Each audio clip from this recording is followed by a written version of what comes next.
Selatan adalah salah satu negara yang berada di kawasan Asia Timur. Negara yang juga dikenal karena drama, musik, serta budayanya yang mendunia ini memiliki julukan negeri ginseng. Sebutan ini diberikan karena di sana banyak ditanami tanaman tersebut. Saat ini sedang digelar Asian Games yang ke-17 di Korea Selatan. Pesta olahraga se-Asia ini telah terselenggara sejak 18 September lalu dan akan berakhir pada 4 Oktober nanti. Sampai berita ini dibuat, kontingen Indonesia berhasil meraih 2 emas. Emas pertama dipersembahkan oleh ganda putri Grecia Poli dan Nitya Krishinda Maheswari dari cabang bulu tangkis sektor ganda putri. Sedangkan pasangan Muhammad Ahsan dan Hendra Setiawan mempersembahkan emas kedua setelah mengalahkan Lee Yong-dae dan Yo Young-son di final. Dan berbagai hal menarik terdapat di negara ini. Malam ini On The Spot telah merangkumnya dalam 7 keunikan di Korea Selatan.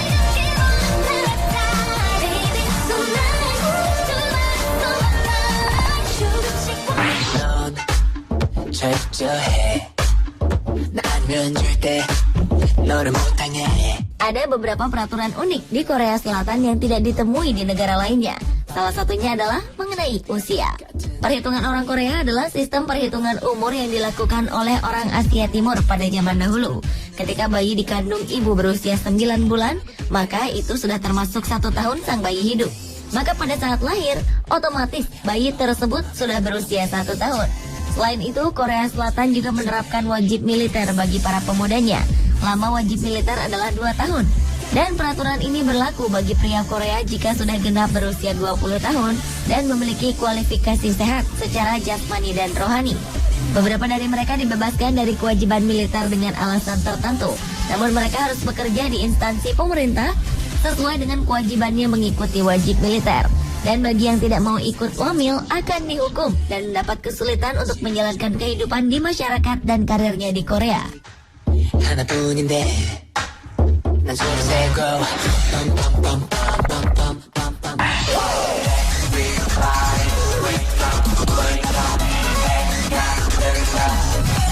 Di Korea terdapat sebuah tempat liburan unik. Mungkin naik kapal pesiar bisa dilakukan di negara manapun. Namun bagaimana jika kapal tersebut berada di atas bukit?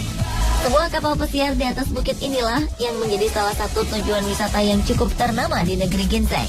Kapal pesiar di Jeongdongjin ini ternyata adalah sebuah hotel.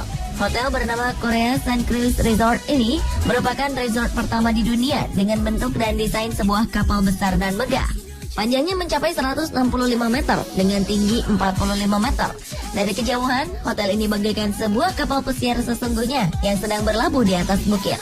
Tak sekedar tempat menginap biasa, para pengunjung juga bisa merasakan sensasi berlayar dengan adanya deburan ombak dan suara kapal pesiar yang seolah sedang berlayar. Hotel dengan 211 kamar ini diresmikan sejak tahun 2002.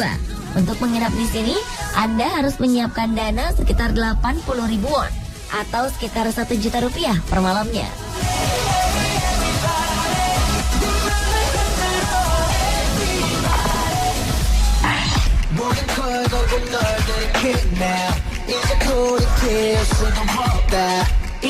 Korea memiliki beberapa museum menarik untuk dikunjungi. Salah satunya adalah Museum Ayam yang berlokasi di Bukchon.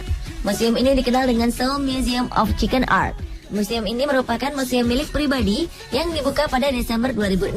Dalam bahasa Korea, museum ini sebenarnya disebut Pusat Budaya Seni Ayam. Ini berarti, museum ini berisikan semua karya seni yang berhubungan dengan ayam. Selain Museum Seni Ayam, ada juga Museum Coklat yang ada di Seogwipo, Pulau Jeju. Museum ini merupakan museum coklat terbesar kedua di dunia. Museum ini juga masuk ke dalam salah satu museum coklat terbaik di dunia. Pengunjung bisa melihat dan menikmati coklat-coklat segala bentuk, mulai dari yang terkecil hingga dengan ukuran yang sangat besar. Pengunjung juga bisa melihat cara pembuatan coklat dan mencicipi coklat buatan tangan.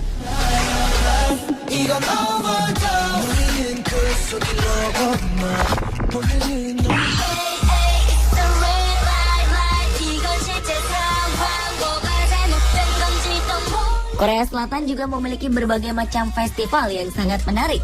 Salah satunya adalah Festival Pasir Pantai atau Haeundae Sun Festival. Ini adalah festival di mana orang bisa berkreasi sepuasnya dengan pasir pantai. Di Haeundae Sun Festival ini, semua bentuk karya seni boleh dipamerkan. Haeundae di Busan ini adalah salah satu pantai terbesar dan terkenal di Korea. Selain itu ada festival tomat. Umumnya festival tomat terselenggara di Eropa. Namun di Korea ada juga festival serupa yang diadakan setiap tahun. Festival bernama Gwangju Tocheon Tomato Festival ini berlangsung di Tocheon, Provinsi Gwangju. Wilayah Taichung dikenal sebagai daerah penghasil tomat terbesar di Korea Selatan. Dalam festival ini, pengunjung bebas memetik tomat yang siap dipanen sepuasnya untuk kemudian dibuat saus tomat, bahkan mandi tomat. Ada pula festival lumpur Boryong Mud Festival. Festival ini lebih dominan diikuti oleh orang asing. Kegiatan festival ini meliputi berendam dalam lumpur, gulat dalam lumpur, dan berenang-renang sebagaimana berenang di kolam.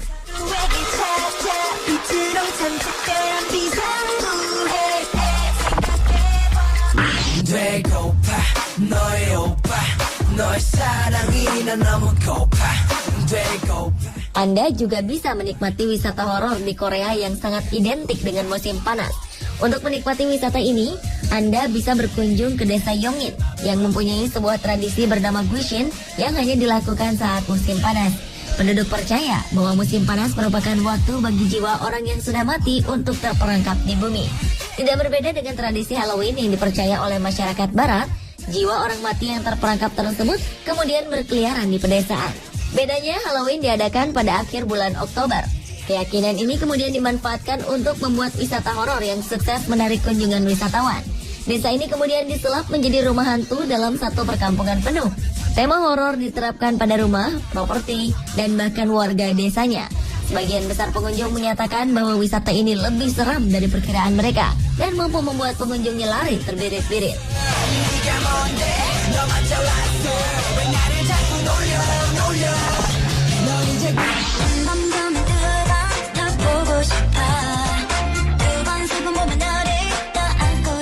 Keunikan Korea berikutnya adalah jembatan air Banpo yang terletak di Seoul. Jembatan ini adalah jembatan utama kota Seoul yang terbentang di atas sungai Han. Fungsi utamanya adalah untuk menghubungkan kota Seoul dan Yongsan. Jembatan ini dibangun di atas jembatan Jamsu yang membentuk dek ganda. Ini merupakan jembatan dek ganda pertama di Korea Selatan, sekaligus sebagai jembatan air mancur terpanjang di dunia yang ditetapkan oleh Guinness World Record. Uniknya, jembatan Jamsu masih berfungsi sebagaimana mestinya. Jembatan yang dibangun pada 1982 ini telah menjalani renovasi besar-besaran dengan memasang air mancur dengan 10.000 selang yang membentang di kedua pinggirnya pada 9 September 2008 lalu. Dan seketika itu jembatan ini berubah menjadi objek wisata menarik. Apalagi ketika jembatan ini menembakkan 190 ton air per menit dengan menggunakan air sungai yang ada di bawahnya.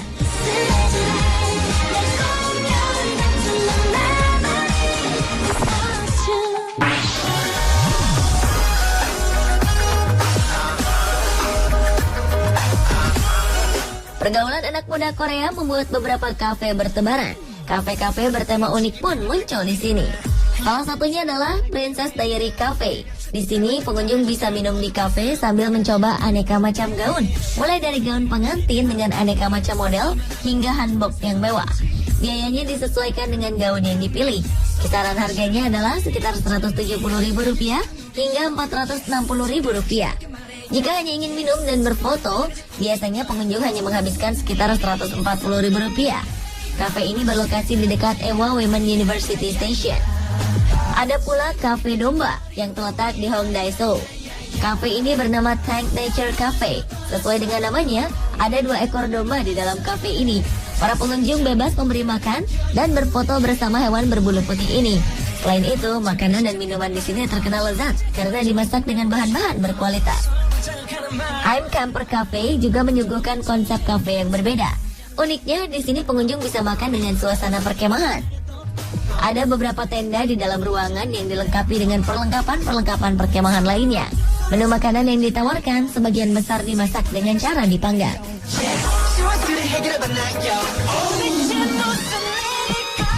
Pemirsa, itulah ketujuh keunikan dari negara ginseng Korea Selatan versi On The Spot.